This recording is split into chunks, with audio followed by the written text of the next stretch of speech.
C'est parti, mesdames et messieurs. Merci encore d'être les nôtres sur Vogue Info TV, toujours dans les cadres de ma solo à Moka. Voilà encore les lots. Ce qui tout le monde a pour tout mettre la vie, nous, ma soto, solo la ma solo italienne politique en Moka, la biso, très polémique. C'était autour de la congolité, une proposition où Noël Tchani, candidat malheureux en 2019, a ça qui proposition pour qu'on verrouille la candidature et la magistrature suprême.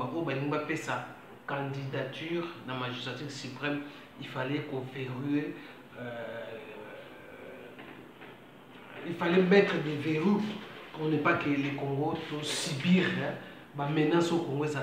Non seulement au niveau de la magistrature suprême, mais poste il y a beaucoup d'investisseurs, faut que Congolais des pères et des mères ne faut pas briguer ma poste. Voilà, débat autour de ça, polémique autour de ça. Il y a chef de l'État avait rencontré sénateur, il y a Idiot Sacré, les 85 sénateurs pour aborder aussi cette question et créer aussi moi quelques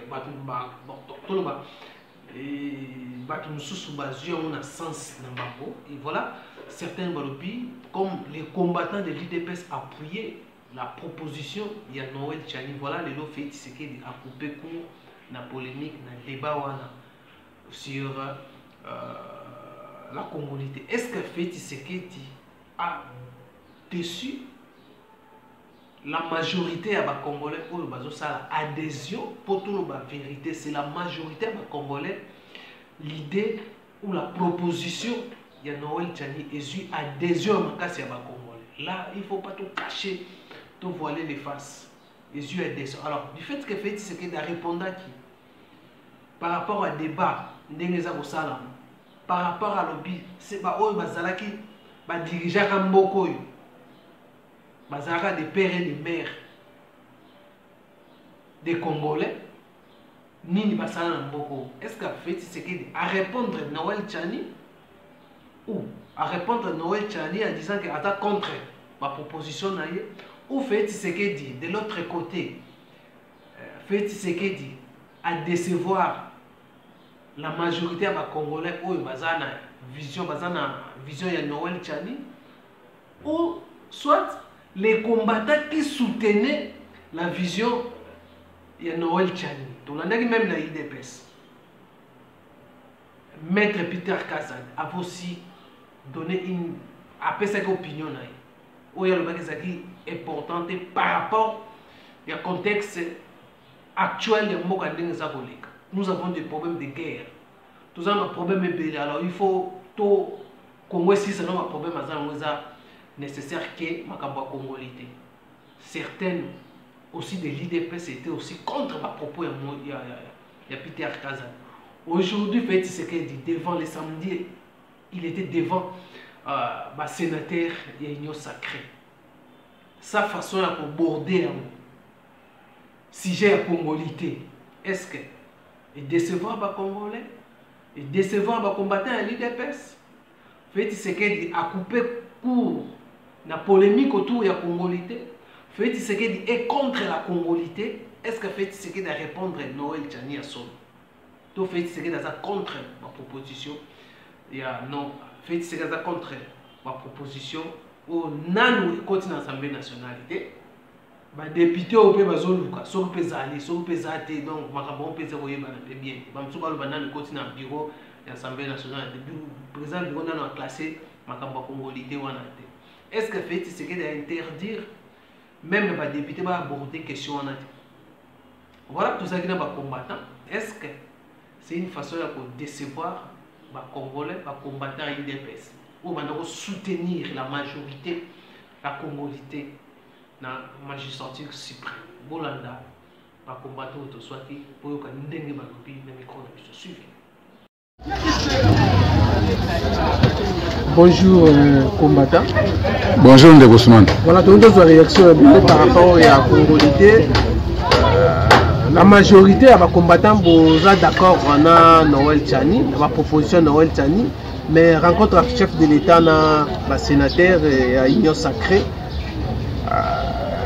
que nos chefs de l'État à répondre déjà question à Congolais créé débat pendant la semaine et belé que non quelque part le chef de l'État aussi a contre le chef de l'État c'est comme si le chef de l'État pas contre ça non priorité pour le moment par rapport au contexte politique en Boka na évité c'est une déception na Kanabino ba combattant UDPS Ndeko Ousmane il faut toyeba eloko moko que chef de l'État azali garant de la nation et puis chef de l'État a koki que jamais qu'on se prononcer par rapport à projet de loi ou proposition de loi oyo monsieur Tchani tant que Congolais a proposé. D'abord il faut ba Congolais bayeba que chef de l'État a voté la loi te.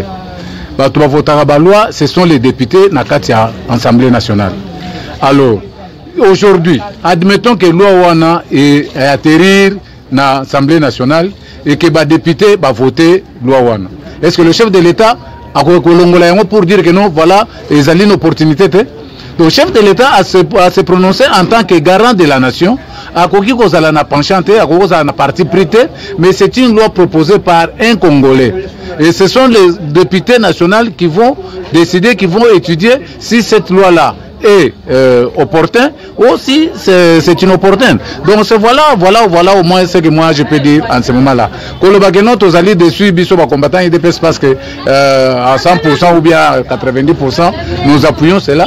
Mais effectivement, ce qui est que l'Assemblée nationale ait voté loi Wanate, c'est une déception vu conjoncture dans laquelle notre pays se trouve.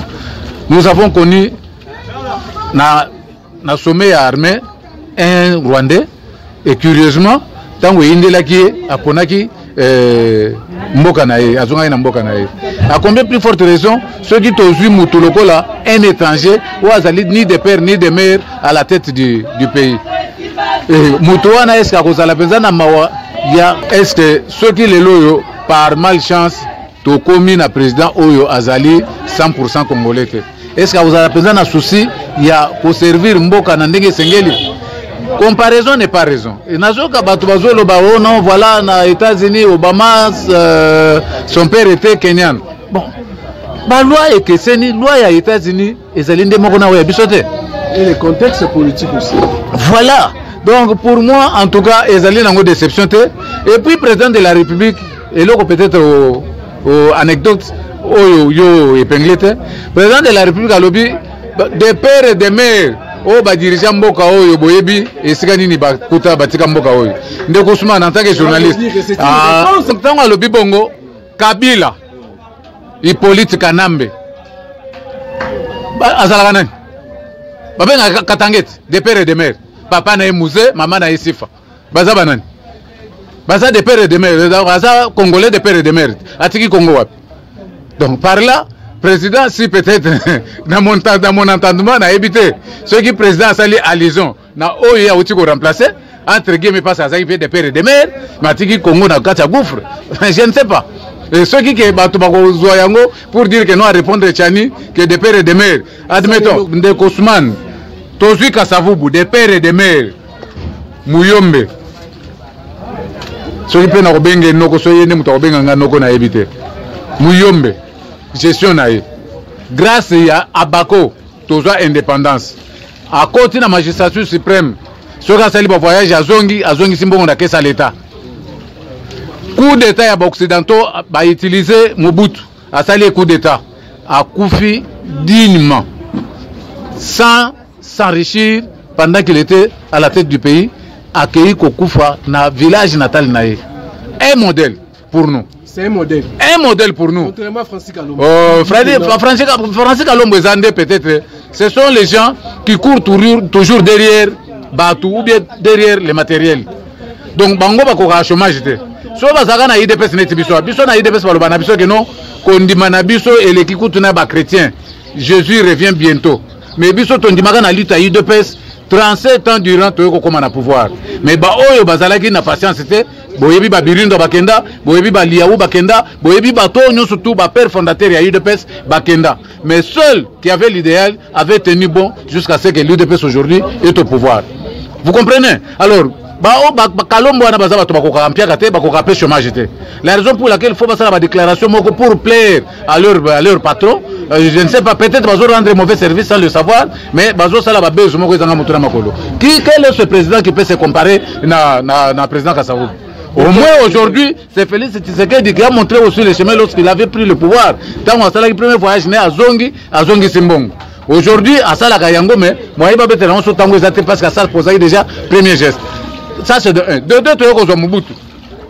Malgré Tobenga qui est Ougandais, Centrafricain, patati patata, mais Mobutu, tu as vu que il a servi ce pays avec un objectif, il y a unité à pays, il y a Mbokaoui. Malgré il avait confondu la caisse de l'État avec ses poches, avec aussi ses proches, ils ont amené le pays dans les gouffres, comme il avait dit, après moi c'est le délige, tellement qu'Aïba qui profondeur, et Congo na Libulu, Aïba qui pouvait bima, et vous avez problème. La raison pour laquelle moi j'ai dit, en comparant ces deux présidents-là, entre guillemets, Moutoua, mais la biso ba malé réunion sur tous en Congo, Mouzé Kabila. Il a fait ne fait que 2 ans ou 3 ans. Mabe na ye amemela biso nde ba Rwandais tango biso IDPS to yebisa ke no yebisa bango ba pesa biso facture bazonga mboka na bango alors non il y a pas des étrangers, ce sont des Congolais, et à la fin ba Congolais wana ba beta ba laisa mbuma aujourd'hui azana tombe. Donc tala muto o batoyo oyo ngana kolo bakeno voilà bazaki de père et de mère. Mouzé amemeli biso malera ba Rwandais, Kasavubu a géré mboka na ndenge sengeli, Mobutu a lutté pour la unité à Congo. Aujourd'hui, moyen balkanisation Salama, c'était la seule mission que Dieu lui avait donnée.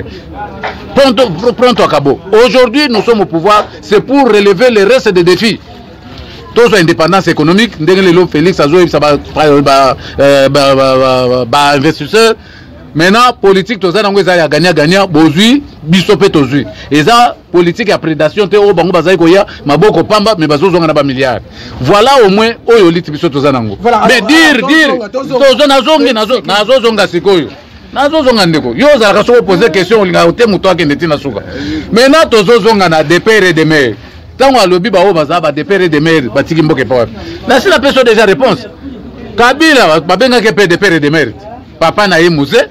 Mais biso to yebike non azaki ne de père et de mère te, mais bakatange ka o baso to mbakuna pona makamba Moïse de père et de mère bangonde baso soutenir Kabila azaki de père et de mère atiki katanga na nini j'ai quand même etikali na point na niveau nini.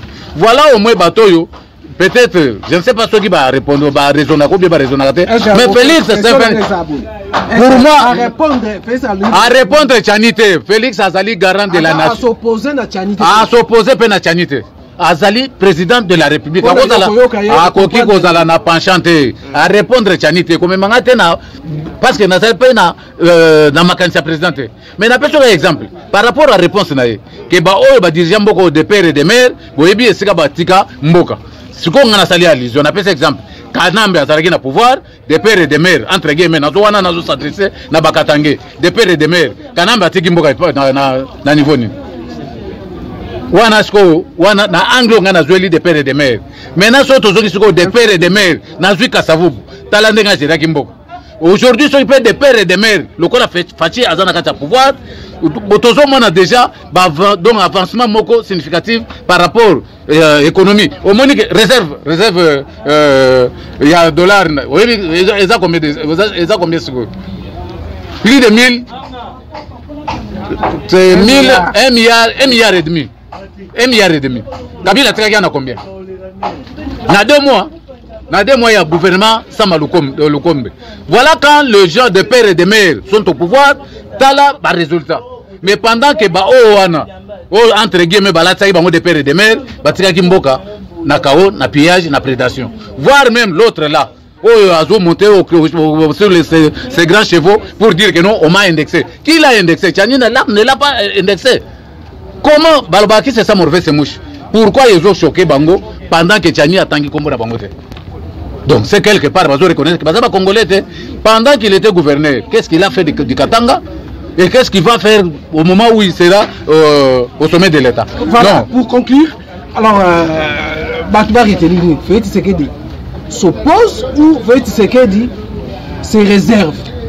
Ndeko Ousmane, ngai na sina répondre na éviter aux autres bon, na répondre à ta 1000 fois. Ce qu'on poser que yo donc pour na répondre bien faut na que non Félix Tshisekedi a s'opposer na Tchani. Wana ndio ndimi.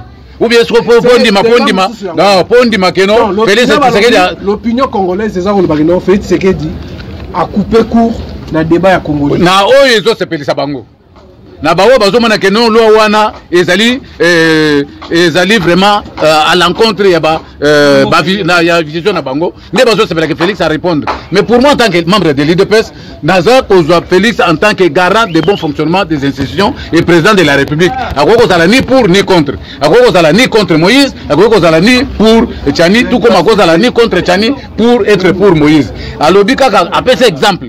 Maintenant, vous devez philosopher, vous devez faire des analyses pour comprendre des pères et des mères. Batika Mboka et pas Iwap. N'a pas exemple à Kassavobu, maintenant n'a pas exemple entre guillemets soi-disant Hippolyte Kanambe Kazembere. Des pères et des mères. Atiki Mboka na niveau nini.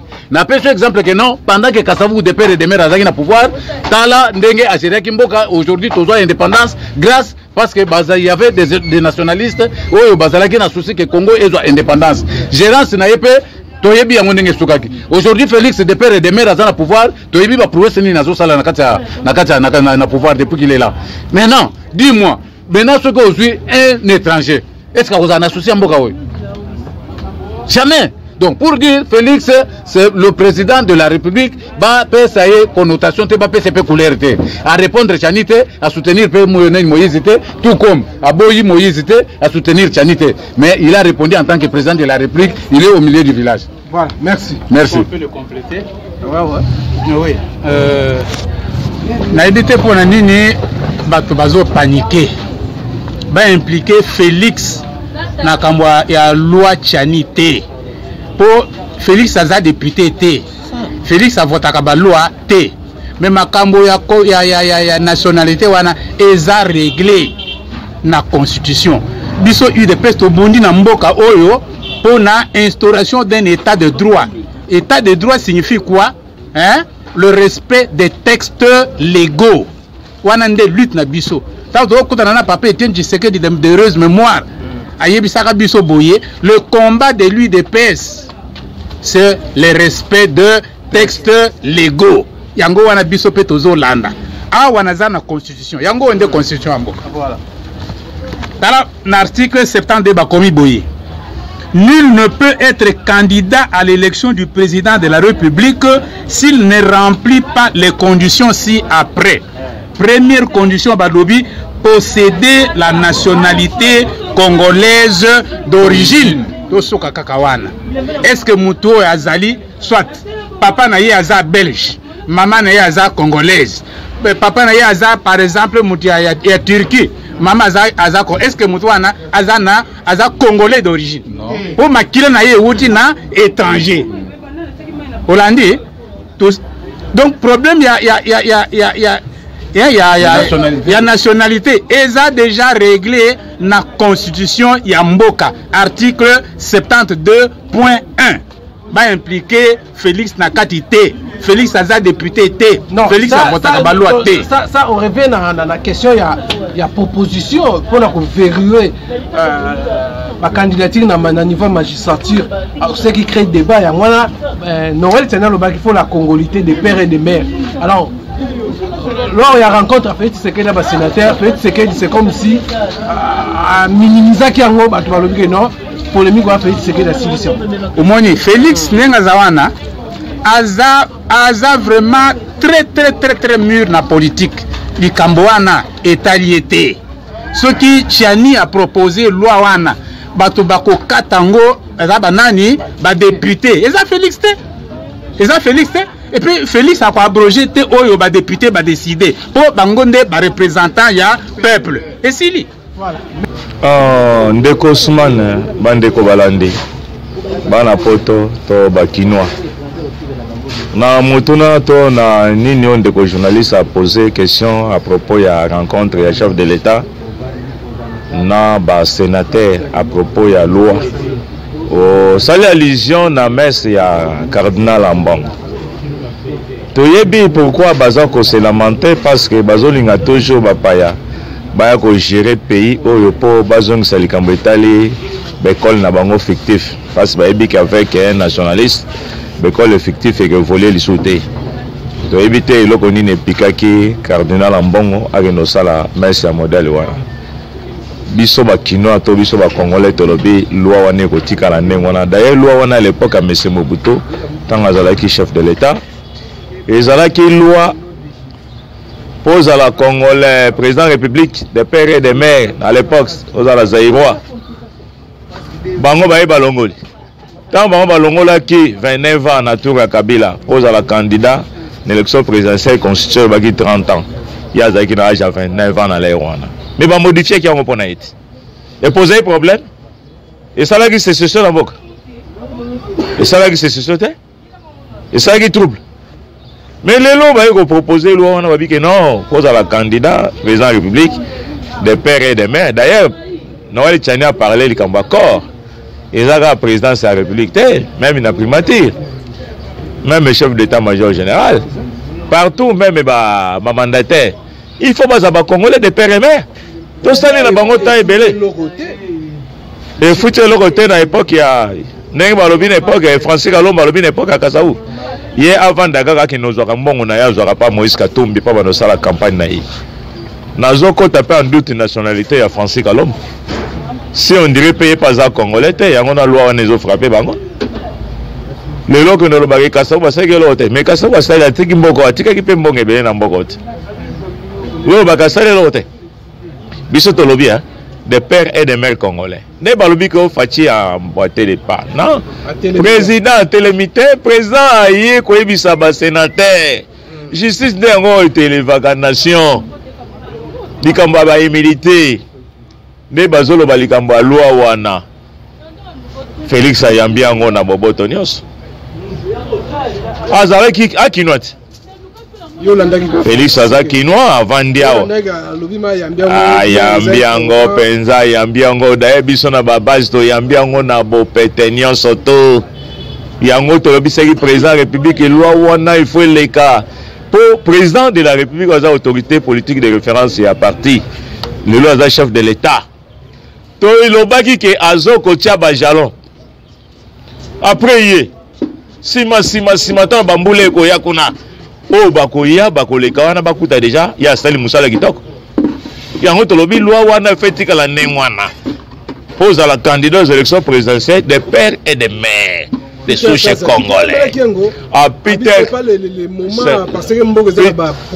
Peter soka télémina ki yango ce n'est que normal nous sommes à la démocratie et engagé kakaye ce n'est pas le moment ezani parlement musana oni parlement ça balouate. L'important c'est ça d'abord. Parlement ça la cabale. Parlement ça la cabale loi pour faire avancer le pays. Où est le mal? Bose la tanine. Tanine yozozel. Ce qui est le maître Peter Kazada Lobinengwa. Biso doit poser question. Tanine ya azozela. Président Lobaki qui sort le meban. Yozo yebisa etam. C'était ma fille. Non, tout ça n'est d'accord. À revenir dans ba propos na azonga mutu. Donc les déceptions les déceptions chef de l'État andimi yango na beaucoup tunions na bo pétenions yango eko faire avancer pays ndengo lobaki ko déboulonner système wana ezalaki ke mopaya ya na ye azwa présidence en mboka mopaya ya na ye aya ko la chef d'état-major général awa fini loi wana nde eko bloquer makambo nyonso na armée to mona bapaya te na sommet na primature to mona mopaya te nde yango moni cardinal a besoin que non mopaya ya po ya kozongisela bango système avec le fictif pa bana kozwa mbongo ye pas bénéficier ndenge cardinal Monsengo a bénéficié papa mbongo zonga moto eko kabula mboka te. Ils avaient priorité de la congolité. Oh, priorité zali parce que entre à Fidel basali 21 ans basala ki occupation. Yango to moni ke non poto tia bango bagarre de fou. Il faut poser à la chef de l'État na mboko faut à la congolais de père et mère. Au moni ba pande ba kambi mboka na biso. Ba kambi yango parce que ouverture ezali na kata constitution dans l'article 117. Les sols et sous-sols appartiennent aux occupants.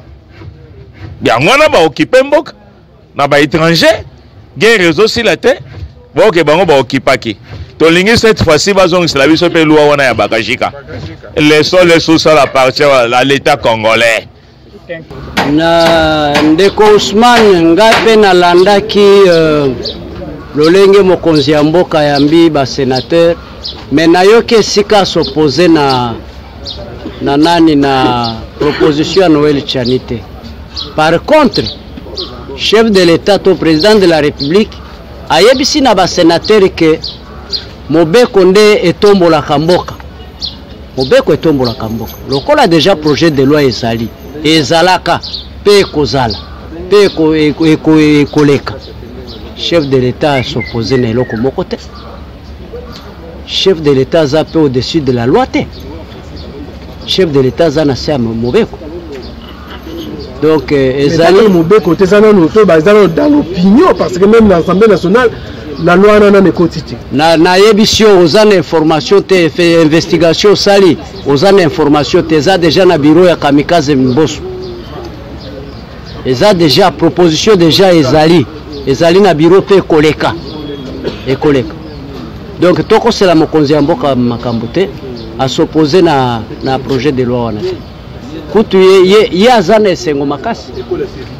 Po bato baza ko s'opposer bango nde penza babomi mboka zwana katanga ndeko wana atekati makala atekati zelo bosiko soka akomi mokonzi ya mboka ekozala nini akoteka nyonso akoteka meme bato donc ndeko tokosela mokonzi ya bato makambo te. Pourquoi vous vision besoin tirer sur Moïse Katumbi? Biso to tirer sur Moïse Katumbi te. Moïse Katumbi ezala libanga ebwakami na molili ezwi mutu akomi koganga. Ngai natunaki au dernièrement na émission précédente. Pourquoi kaka ye? Mais Jaba Manisa qui est plus blanc que les blancs. Azako s'opposer te, azako s'agiter te. Pourquoi kaka ye? Et puis chose grave, na yoki ono soki Mobeko ane leki sécession ko salem. Sécession. À cause d'une loi qui peut sauver la nation, sécession salem. Wane zama ya mote tumba kelambate. Mesdames et messieurs, vous connaissez comment les Congolais, les compatriotes de presse, réagir par rapport à fait comment Nenga Borodatian, Nenga Ressoui a répondu à des réponses, soit en opposition, à opposé à ma propos à Noël Tchad. Merci de venir sur vous accueillir pour la nation. Restez toujours branchés sur Vox Info TV. Abonnez-vous massivement, partagez cette vidéo, likez et puis on se retrouve prochainement dans le numéro. Portez-vous bien. Bye bye.